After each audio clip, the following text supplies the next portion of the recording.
carrying 20,000 gallons of kerosene. This jet fuel pours down through the 12 miles of elevator shafts onto other floors, spreading like wildfire. Inside the towers, there are thousands of tons of office furnishings, many of them highly flammable, so the fire spreads unusually quickly.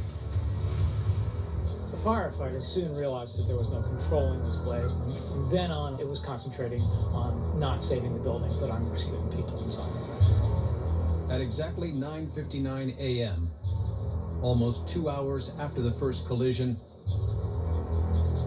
the South Tower collapses in just 10 seconds.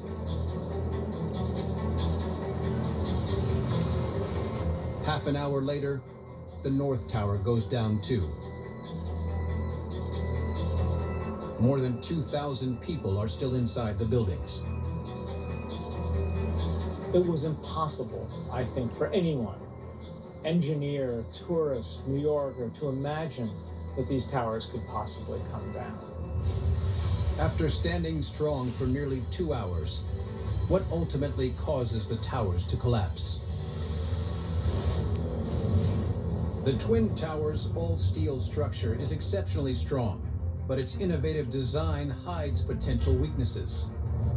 At the base of each tower, the steel columns are 4 inches thick to bear the weight of the building above. But nearer the top, these columns are only 1/4 of an inch thick. To protect the steel from fire, engineers coat it in a fireproofing spray. But this protective layer is thin and easily dislodged. Could this be the downfall of these iconic buildings?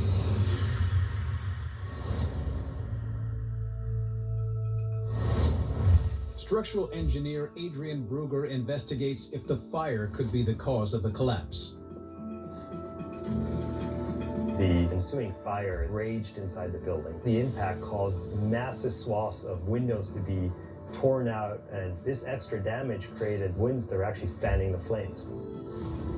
Although the fireproof coating can withstand the flames, the impact of the aircraft leaves it compromised. The aircraft entered the building between 400 and 550 miles per hour, and the impact lasted only 0.7 seconds. And of course, during that impact, we actually had all of that fireproofing stripped. Adrian's team investigates how fire affects steel that has been stripped of its fireproofing. His team uses floor beams identical to those from the Twin Towers. They load them with 1.4 tons of weight to simulate the weight of each floor of the tower.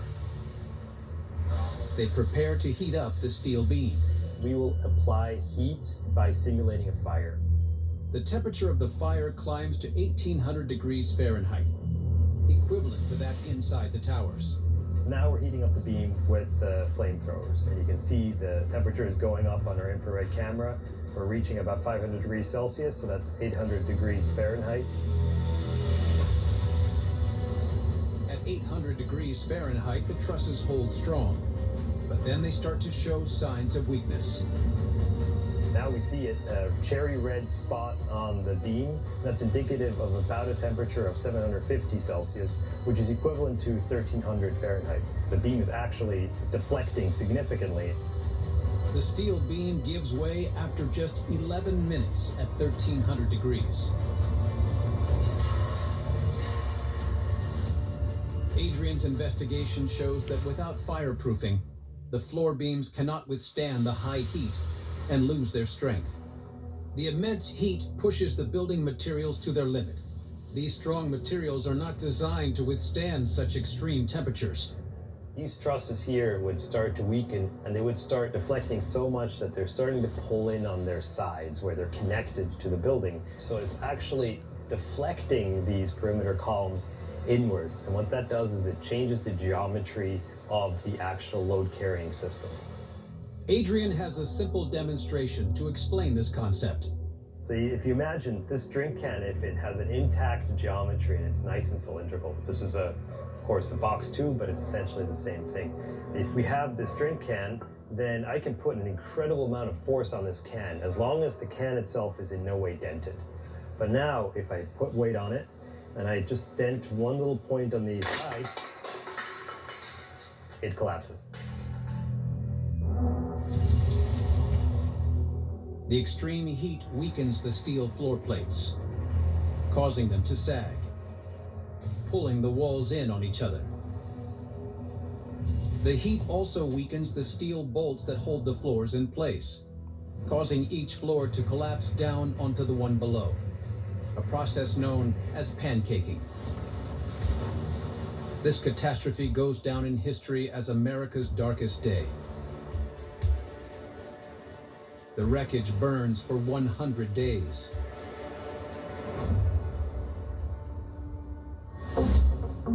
Rescue operations salvage the structural remains of the Twin Towers. Senior Vice President of the 9/11 Memorial Museum, Anthony Gardner, leads the mission to preserve the Twin Towers structures. 1.8 million tons of debris fill Ground Zero in the aftermath of the attacks. Essentially, it was a 7-story smoldering pile of material that stretched up from street level and then also down 7 stories to the bedrock level of the site where I'm standing today. The scale of destruction is overwhelming. But despite the force, some structures survive the collapse.